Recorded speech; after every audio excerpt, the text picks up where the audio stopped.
Hello mga ka-IT! Okay, so for today naman ang ide-discuss natin is private versus public IP addresses. Okay? So pag narinig niyo yung private and public IP addresses, well basically ano bang pinagkaiba nilang dalawa? Okay, so isa nagfe-Facebook and yung dalawa dito is mga network engineers, mga NOC engineers. So, when to use public IP address? Yun yung muna yung tanong. Okay? So, pag nagso-social media kayo, gumagamit tayo ng public IP address. Kailangan natin. Pag nag-VPN kayo, kailangan natin ng public IP address. Pag nag-online gaming kayo, kailangan natin ng public IP address.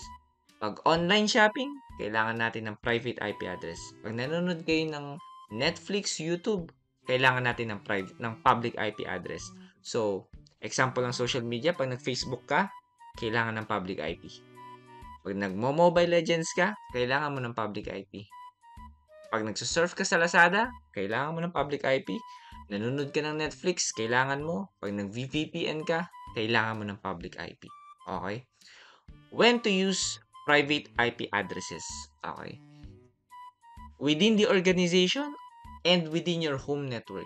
Okay? Mamaya i-explain kung paano. Ito yung mga IP addresses na hindi routable sa internet. Okay? Si public IP address mga ka-IT, ito yung tinatanggap ni internet. Ito yung kinikilala niya. Okay? Ito yung niraroute niya. Ito yung tinatransfer niya sa mga ibang connection sa internet. Pero ang private IP address, within the organization lang.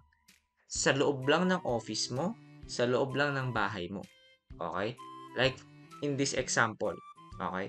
May isang layer 2 switch, tapos may tatlong computers, si 192.168.1.100.101 and .102. Silang dalawa, magta-transfer sila ng file sa isa't isa. Kailangan natin private IP address lang. Hindi required ang public IP address dito. Okay? Transfer ng files, hindi kailangan ng internet, no need for public IP. Okay? Example, kapag yung PC mo gustong mag-print, okay, kokonek ka ng cable or kokonek ka sa wireless. Okay, ang IP niya is 192.168.1.102. Yung isa naman, 1.200. Hindi mo kailangan ng public IP address. Okay? Kailangan mo lang private IP address. Okay? It can be used by any organization within their internal network. Ito pa mga ka-IT, tatandaan ninyo. Ang private IP address, dahil may mga ranges yan, okay, mamaya makikita nyo kung ano yung mga range ng mga private IP address. Ito nakikita nyo yung topology. Meron tayong dalawang company. Si Puma, tsaka si Nike. Okay, magkahiwalay na office yan. Si Puma, yung local area network niya, dahil within the organization, yung nakapaloob lang kay Puma, gagamitin natin private IP addresses. So, ang gamit ni Puma is 172.16.0.0/16. Okay? Si Nike naman, sa ibang location, different company, different office, pwede ka ring maggawa ng private IP address mo na kasing kapareho ni Puma. Bakit pwede mong gayahin yung kay Puma? Kasi within the organization lang. Hindi mo kailangan lumabas. So, kahit si Facebook, kahit yung business nyo sa bahay, pwedeng gamitin nyo yung ganitong klaseng private IP address. No problem yun. Kasi nakapaloob lang sa bahay ninyo or nakapaloob lang sa mga offices ninyo. Hindi siya lumalabas sa internet. Okay? So, mga ka-IT, titingnan natin, ano ba yung ranges? Ibig sabihin, itong mga ranges na to, kapag nakita mo to, ibig sabihin, automatic private IP address siya. Okay? Sa ranges natin mga ka-IT, meron tayong class A, meron tayong class B, and meron tayong class C, private IP addresses. Pag naririnig niyo yung term na RFC 1918, it pertains or tinutukoy nito is yung private IP addresses. Okay? So, pag narinig niyo yung class A private IP addresses, ang address range niya is 10.0.0.0 hanggang 10.255.255.255. Yung default subnet mask niya is /8 or sa dotted decimal notation 255.0.0.0. Sa class B naman natin mga ka-IT, meron din tayong range which is nag-i-start sa 172.16.0.0 hanggang 172.16.255.255. So yung default subnet mask nila is /16. Okay? Meron din tayong very unique na private IP address na class B. Okay? 169.254.0.0 hanggang 169.254.255.255. Okay? /16 din siya. And meron din tayo sa class C natin, okay, yung parang pinaka usual na ginagamit natin is si 192.168.0.0 hanggang 192.168.255.255. Kaya kung napapansin nyo mga kahit sa mga example ko, minsan na ginagamit ko 192.168 o kaya 172.16 or 10.0, di ba? Mga private IP addresses yun. By default, pag class C mga ka-IT, ang subnet mask niya is /24. Okay? So mga ka-IT, pag class A, tatandaan nyo, big network yan. Malaking company yung mga gumagamit dyan. Kailangan, pag class A, ibig sabihin, marami kang pwedeng millions ng mga computers pwede mong malagay sa class A. Yun ang iisipin mo. Pang malaki ang organization. Okay? Pag class B, medium to big size network.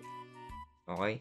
And pag bago yung class C, meron tayong 169.254.0.0 hanggang 169.254.255.255. Ito yung tinatawag nilang PIPA or Automatic Private IP Address Assignment mga ka-IT.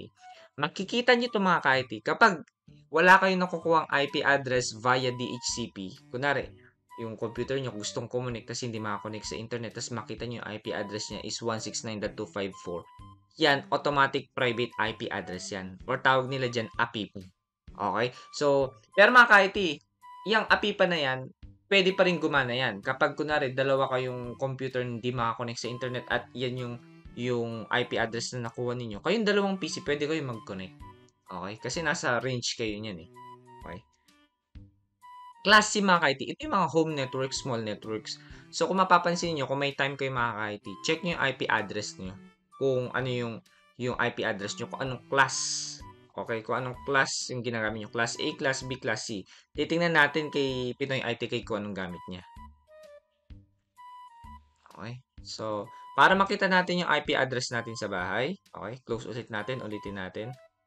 Pindutin nyo lang yung Windows R. Okay, lalabas yung run, tapos itatype nyo CMD. Okay, ibig sabihin yan yung command prompt. Then may lalabas na black window. Ngayon, itatype nyo is IP config. Yan. Then makikita nyo yung IP address niyo. Dahil naka-Wi-Fi ako, ang hanapin ko is yung wireless LAN adapter Wi-Fi.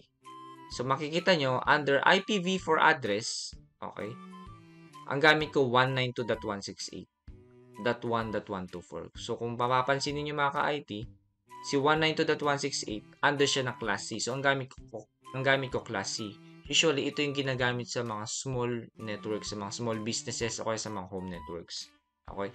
So ayun mga ka-IT, hopefully may natutunan kayo sa short video natin. Sana naintindihan nyo na ano yung private IP addresses and ano yung public IP addresses. Public IP, kinakailangan mo ng internet. Okay. Pag private IP, within your home network lang or within your organization, your office. Yun. Okay? So, subscribe na kayo mga IT. I-share nyo na yung Pinoy IT Guy YouTube channel and salamat sa pagsuporta.